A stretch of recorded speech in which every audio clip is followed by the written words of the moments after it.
안녕하세요, 리바이버입니다. 여기 2008년에 출시한 현대자동차의 그랜저 TG가 있습니다. 이 차는 일반적인 차라면 이미 풀체인지를 한번 거치고도 페이스리프트를 했을 8년 뒤인 2016년 외관 일부 디자인에 한해 1차 페이스리프트를 거쳤습니다. 그리고 11년이 지난 2019년 9월 파워트레인과 플랫폼 그리고 측면 디자인을 제외하고 전면과 후면 그리고 인테리어까지 완전히 바뀐 그랜저 TG의 2차 부분 변경 모델이 출시되었습니다. 라는 스토리의 진짜 주인공은 바로 기아자동차 모하비입니다. 여러분이 이러한 사실만을 보았을 때 이 차를 구매하고 싶은 충분한 매력을 느끼셨나요? 대부분은 아닐 겁니다. 아무리 바뀐 부분을 어필한다고 하더라도 알맹이가 바뀌지 않는다면 허울만 좋은 껍데기일 뿐이니까요.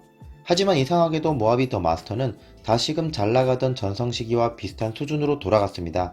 2016년 2월 유로6에 맞춰진 1차 페이스리프트 모델이 나왔을 때도 월 2000대 가까운 수준으로 판매가 되었었죠. 이후에도 꾸준히 페이스리프트 효과를 누렸지만 파업의 영향으로 잠시 주춤하기도 했습니다.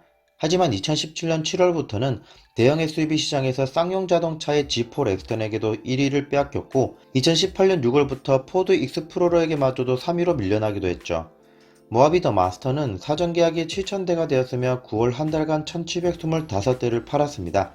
기아차에서 언급한 월 2,000대의 최대 생산 가능 대수에는 못 미쳤지만 사전 계약 대수와 10월 영업일수를 본다면 10월에는 1,900대에서 2,000대까지도 넘볼 수 있을 것으로 보입니다. 기아자동차에서는 많은 부분을 바꿨다고 하지만 사실 하나하나를 뜯어보면 다른 차량을 개발하면서 가져온 기술들이 대부분이고 혁신은 없었습니다. 이번 영상에서는 모하비 더 마스터에서 자랑스럽게 내세우는 새롭게 적용된 기능들을 한번 살펴보겠습니다. 기존에는 단순히 차선 이탈 및 전방 충돌 전 경고음을 내는 수준에 불과했던 안전 기능들이 고속도로 주행 보조, 차로 유지 보조, 후측방 교차 충돌 방지 보조, 전방 후측방 충돌 방지 보조와 같이 비상시 자동차가 제어계통에 강제적으로 개입하도록 바뀌었습니다. 하지만 이미 이 기술은 팰리세이드와 같은 다른 모델에서도 옵션으로 제공되고 있었죠. 윈드실드 헤드업 디스플레이도 이미 제네시스부터 최근에는 소나타까지도 제공되는 옵션입니다. 스마트 파워 테일게이트 또한 이보다 더 낮은 세그멘트 SUV에도 있던 기능이었는데 모하비는 이제서야 적용이 되었죠. 스티어링 휠 구동 방식이 RMDPS가 적용된 것 또한 고속도로 주행 보조와 같은 기능이 적용되기 위해서는 유압식 파워 스티어링을 사용할 수 없기 때문에 무조건 적용되어야 하는 부분입니다. 결론적으로 이것이 이번 모하비에서 바뀐 기능들의 핵심입니다. 결국 새로운 것, 혁신은 없었다는 것이죠. 모두 다른 신차들이 개발되면서 하나씩 새롭게 선보였던 기술을 모하비에 조합해 넣었을 뿐입니다. 터레인 모드는 팰리세이드와 텔루라이드에 그것을 가져왔으며 스티어링 휠은 소렌토 고급 트림과 텔루라이드에 적용된 디자인의 엠블럼만 모하비의 것을 적용했습니다. 2열 독립 시트 사양 또한 맥스 크루즈에 적용된 사례가 있으며 최근에는 팰리세이드에서 많은 분들이 옵션으로 선택하기도 했었죠. 소나타는 3세대 플랫폼과 디지털 키, 태양광 충전 솔라루프, 빌트인 캠, 주차 보조 기능 등 시장에 선보이지 않았던 다양하고 새로운 기술들을 보여주었습니다. 하지만 모하비에서는 다른 신차들의 신기술들을 단순히 조합하는 안전한 루트를 선택했습니다. 이렇게 11년 동안 속은 변함이 없는 모하비의 사골 이미지는 쉽게 지울 수 없었습니다. 그래서일까요? 2019년 10월 4일 현대자동차 그룹에서 운영하는 HMG 저널에서는 모하비 더 마스터를 사골이 아니라 숙성의 완성이라는 제목의 포스트를 게시했습니다. 하지만 이 글의 대부분이 이미 앞서 언급했던 다른 신차에 적용되었던 기능들이었죠.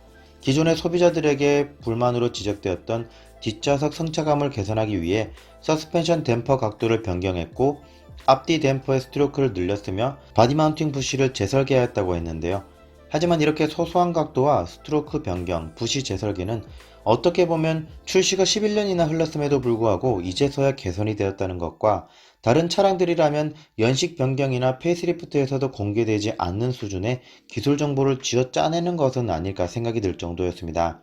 컨텐츠 자체는 좋았는데 기사의 제목에서 숙성이라는 키워드를 선택한 것 때문인지 네티즌들의 반응은 그다지 좋지 못했습니다. 이번 모하비 더 마스터의 실내외 디자인은 다수의 호응을 불러일으켰고 프레임바디와 V6 3.0 디젤 엔진이라는 고유성을 가지고 있는 것은 분명합니다. 하지만 정말 기아 자동차가 모하비를 상징성이라는 이유로 생산과 개발을 계속할 계획이라면 적어도 사골이라는 별명은 붙지 않도록 프레임의 개선부터 이뤄져야 되지 않을까요? 모노코크 바디는 지난 수년간 계속해서 핫프레스 포밍과 초고장력강 적용률 그리고 구조용 접착제 길이를 언급해가며 경량화 및 강성 증대를 강조한 것에 반해 모하비는 이러한 부분에 대한 일체 언급도 없었습니다. 하물며 쌍용차의 G4 렉스턴마저도 기나긴 사골 이미지를 벗어나면서 초고장력강을 기반으로 한 쿼드 프레임 설계를 내세우고 있는 상황에서 기아 자동차도 이제는 숙성을 그만할 때가 되었다고 생각하는데요. 여러분들은 이번 모하비에 대해 사골과 숙성 중 어떤 이미지가 떠오르시나요? 영상에 댓글을 남겨주시기 바랍니다. 이상으로 리바이버였습니다. 감사합니다.